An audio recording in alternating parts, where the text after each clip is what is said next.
Well, yesterday I woke up thinking that the talk is put together. It's finished. I'll just run through this a few times. And then I went into the Mount Diablo Zen group program on Saturday, which is very much like ours. And after one of our breaks, the news came about the election result. And so I let myself just kind of sit in that for a while, but that kind of quickly changed into something very uncomfortable and kind of sick feeling. And so that started a rather spirited internal dialogue that this talk I had planned and felt was finished was not really going to meet this important moment of yesterday. And I just need to throw it out and start over again. And I was thinking, why did I even tell Mary Ellen that I do the talk that was right after the election? And so eventually I settled back down, and I have to say it was, unfortunately, a few hours took me to do that, but I did. And I came to some really simple conclusions as a result of this. One is that, putting together a talk is my practice. And our practice and our work is always just beginning. It's never finished. We sit down on the cushion and then we get up day after day. And the other thing was that this concern I had about, I don't know if I'm saying the right things about the Lotus Sutra that fit this moment and so forth. The reality is any of the teachings and all of the teachings of the Lotus Sutra speak to us about everything that is arising in our lives. So it's like today, the day after yesterday, this historic moment. And we're just going to talk about the Lotus Sutra. And this is our last talk for the practice period. But I wanted to say a few things about the text in general. Chapter 1 through 22 in the Lotus Sutra is actually one story arc that happens at Holy Eagle Peak, which in Zen we most often refer to as Vulture Peak. And this was the Buddha's integration of skillful means into the one vehicle or the one path. And the conclusion of that piece, chapter 22, is a story at Holy Eagle Peak where the Buddha is surrounded by thousands of bodhisattvas. And this scene to me is very intimate, poignant, and familial, really. And the Buddha often portrays himself in the parables especially as a father figure, using very skillful means to the benefit of others. And in this chapter, they're explaining that the Buddha places his right hand 3 times on the heads of these thousands of bodhisattvas, and he entrusts them to share these teachings far and wide through their words and their actions and their very embodiment of the teachings. And of course, they promise wholeheartedly that they will do this, and they really kind of plead with the Buddha not to worry, even after he's gone. And after chapter 22, we have the remaining 6 chapters that are really illustrations of Bodhisattva practice, the illustrations of the way. Each chapter being focused on a particular Bodhisattva. The most well-known of these is chapter 25, and it's devoted to Avalokiteshvara, Kuan Yin, the hearer of the cries of the world. And in fact, this chapter is a sutra in and of itself. It is chanted throughout the world still today. And a little interesting tidbit, after Suzuki Roshi had established San Francisco Zen Center, he was asked what he missed most about Japan and being a monk and having a practice in Japan. And he said reciting this sutra, which he did every day. I'm today going to talk about chapter 24, which is called in the Reeves book, Wonderful Voice Bodhisattva, but it's very often referred to as Wonderful Sound Bodhisattva. And this is a Bodhisattva who is visiting from a different cosmic realm. And to me, this story is about giving and serving and receiving, the fundamentals of our practice, and about our interconnectedness, and about taking care of each other to the best of our ability. And it's a poignant story every day, and especially for this day, the day after yesterday. So let me tell you the story. It happens at Holy Eagle Peak, and you might recall that the Buddha emits a beam of light from the middle of his forehead that illuminates all the worlds. And when wonderful sound Bodhisattva is touched by one of these beams in his world, he sees clearly Shakyamuni and his assembly at Holy Eagle Peak, and decides at that moment that he wants to visit our small planet to hear these teachings and to pay respects to the Buddha. So he goes to his Buddha in his land and he asks permission to travel here. And that Buddha, of course, says yes. But he also tells him, dear child, show humility, because that land is not as beautiful or as colorful as our land. And the beings there are small and short and drab. He's talking about us. Right? So don't look down on them. And he adds that Shakyamuni is a great Buddha, and his assembly that is with him there is a very distinguished one. So wonderful sound Bodhisattva enters a deep meditative state, and through one of his skillful means is able to transport himself along with thousands of other bodhisattvas to Shakyamuni's world. And their arrival, like so many things in the Lotus Sutra, is presaged by beautiful lotus flowers, and in this case, wondrous cosmic music. And Bodhisattva sound, this wonderful sound Bodhisattva is wondrous too. He's radiant, brilliant, beautiful, tall, golden, and obviously the assembly is quite curious about this. They have a lot of questions, and the Buddha explains that this Bodhisattva comes to them from another realm, and he is a musician and a composer who has long served the Buddha, Dharma, and Sangha with his music. And he explains that actually this Bodhisattva has special power that was a reward kind of for 12,000 years of planting deep virtuous roots of endless generosity and compassion. And this power that he has enables him to appear in many different forms and bodies and emanations according to what is needed in the moment for liberation from suffering. So this is his skillful means. And he can be a Buddha or a monk or a nun or a laywoman. Appearing as a bodhisattva, as he does here, is just one way. So this power of manifesting various forms, in my opinion, is expressed as our ability to serve others, and our ability and our willingness to be open to being served by others. And it encourages us to show up in whatever way or form is needed. And of course, you know, we may not always know what form is needed. But at the same time, we can never know what might be meaningful or helpful to other people. But we can look at our intention, and we can ask ourselves if our response is guided by compassion and an altruistic heart and mind. And I think from that, we can get a feeling whether a response is an appropriate one, a skillful one, that very response that embodies our vital interconnectedness and interdependence, one that leads us to awakened action,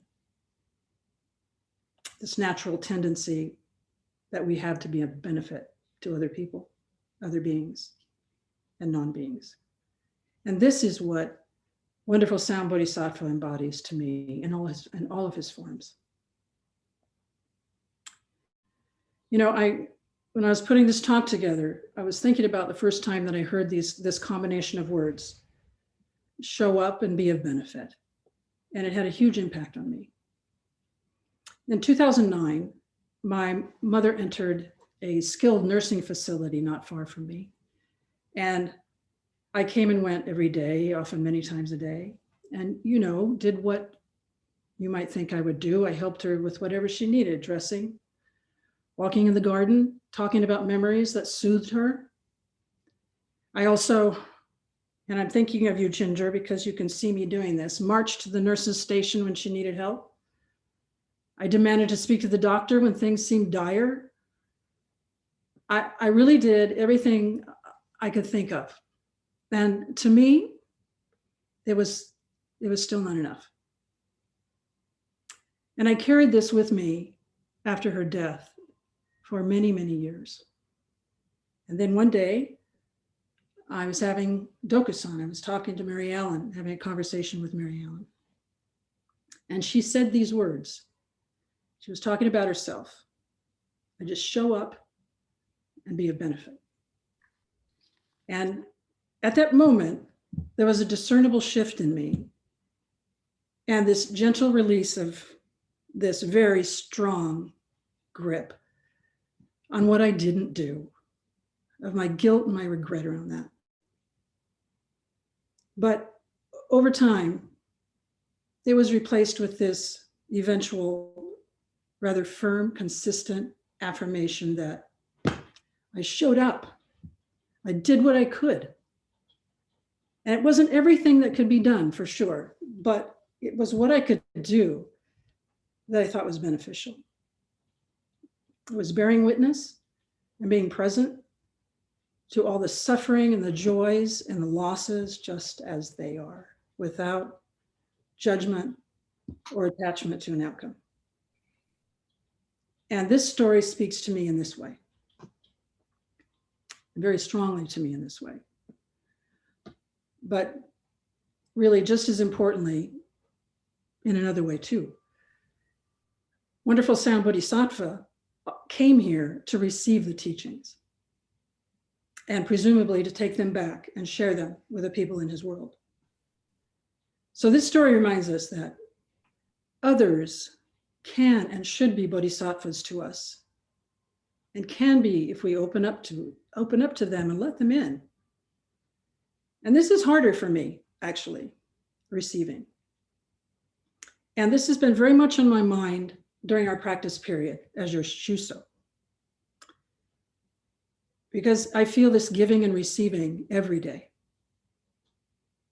And in some ways that you probably can recognize, I'm supporting you, the Sangha, you know, through my practice, through my study, my contemplation, offerings of zazen, talks. And I'm always, however, receiving from you. So you show up for the sits, and you come to the tea, and you listen to my talks. And you offer heartfelt support day in and day out. You know, recently we had a Shuso inquiry ceremony practice. And I'm sure of the 5 or 6 people who were there, I'm sure it was painfully obvious to everyone how nervous and concerned I am about this ceremony. In fact, I have been for 18 months now, and for a number of reasons, not the least of which is that I'm in a hot seat. You guys will see. And I'm not sure how hot it's going to get. So, but that's not the only thing. I was really sweating the details of, oh my gosh, I have this staff. What are you saying? Is it this way? Is it this way? Am I bowing over here? I'm bowing here. Do I step right? Do I step left? There was just this ocean of potential missteps and errors, just waiting. And then there was a lull in what we were doing. And Mary Ellen looked at me and said very calmly, Patty, you won't need the script. You don't need to memorize the movements. You just need to let go. and fall into our supportive, loving hands. This is the vulnerability that I have as your Shuso.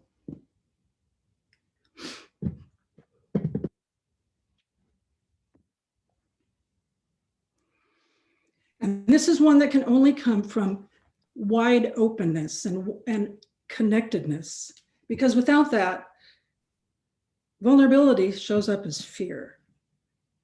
So this practice period has been like this for me. And I thank each of you with all my heart. And this feels like the practice of the wondrous sound Bodhisattva.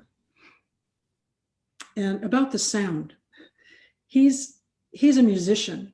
He's a creator of cosmic music. And when I heard that, I immediately thought of this harmonious hum of the vibrating universe that is consistently in the background of our lives. And, you know, we don't often hear it, of course, but we do hear the sounds of our world and our lives and our practice that sort of break through consistently and sometimes very clearly. And when I think of that, you know, I think about the Zendo, and I really miss being in the Zendo with everyone and hearing the music that we create as a Sangha there. You know, after sitting down for meditation and hearing the rustling of Mary Ellen's robes as she walks around behind us, or the beautiful healing community of voices and chanting, a cough, breath, bells. You know, it's music therapy. It's healing, and it can be transformative. In fact, Thich Nhat Hanh says that it's part of our practice, this making of the harmonious music of mindfulness within ourselves, and importantly, sharing it with others. This is wonderful sound Bodhisattva. It's also said that he can hear the speech of all the living, not just language, but on a very deep level, this inner expression of all beings, their dreams, their joys, their sufferings, this awakened understanding, this ability to understand the hearts of people and to act accordingly. And also, yesterday I heard there were a number of Zen centers who sounded the conch shell. And he's that too, which in Buddhism symbolizes awakening, but also working for the good of others. And it's associated with truth and honest speech. And his voice, wonderful sound Bodhisattva, his voice is his body, is his actions.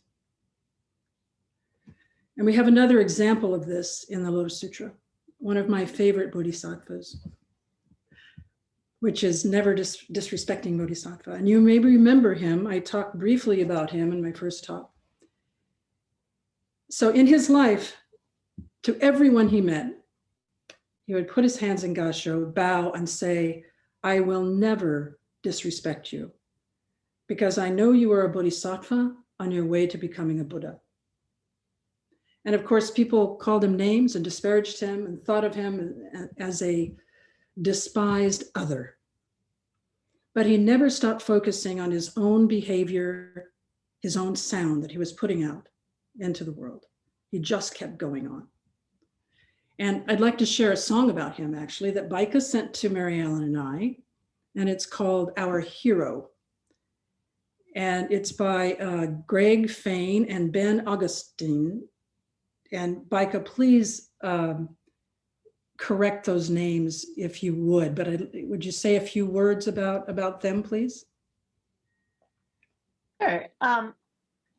Greg Fain and Ben Augustine are just wonderful bodhisattvas themselves and lots of fun. Greg Fain was the director at Tassajara for a long time.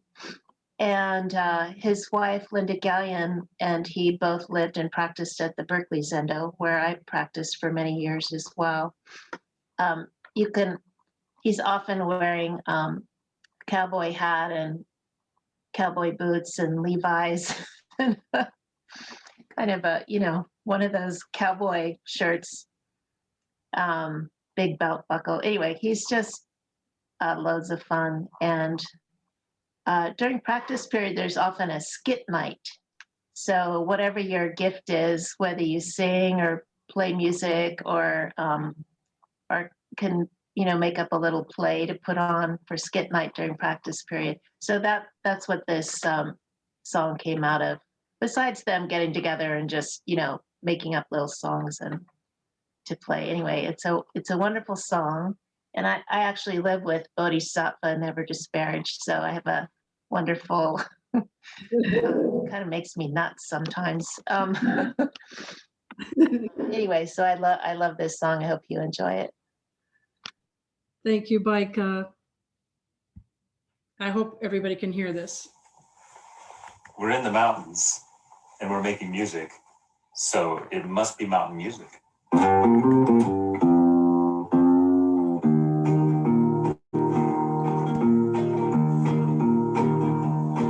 There's a book called the Lotus Sutra you really ought to know about. A holy book that has the power to remove all fear and doubt. And this book tells the story of a man who means the world to me, who could just as well have been a woman if not for male hegemony. They call him the Bodhisattva, never disparage, or the Bodhisattva, never despise. And I'm making it my life's ambition to see the world through his pure eyes. And he says, I would never disparage you or keep you at arm's length. Where you only see your weaknesses, I only see your strength. I would never despise you or put you down in any way, because it's clear to me, I can plainly see you'll be a Buddha someday. I love you. Now Bodhisattva, never disparaging, lived countless kalpas in the past, in a time of the counterfeit dharma, and he was something of an outcast, because the monks and nuns of his time were noted for their arrogance and vanity. And these were the folks who exercised great power and authority. But my boy never concerned himself if they treated him like a freak. He just bowed to everybody equally, and these are the words he'd speak. I would never disparage you or keep you at arm's length. Where you only see your weaknesses, I only see your strength. I would never despise you or put you down in any way, because it's clear to me, I can plainly see you'll be a Buddha someday. I love you. He never read or recited the scriptures much. This is a beautiful song. I hope you could hear it. So these wonderful, am I on? Yeah. These wonderful bodhisattvas actually remind us of the importance of the sounds of our own voices, right and wise speech, and the sounds of our actions, right and wise action. And now, on this day, the day after yesterday, we might wholeheartedly ask ourselves, what sounds will we be making? Thank you.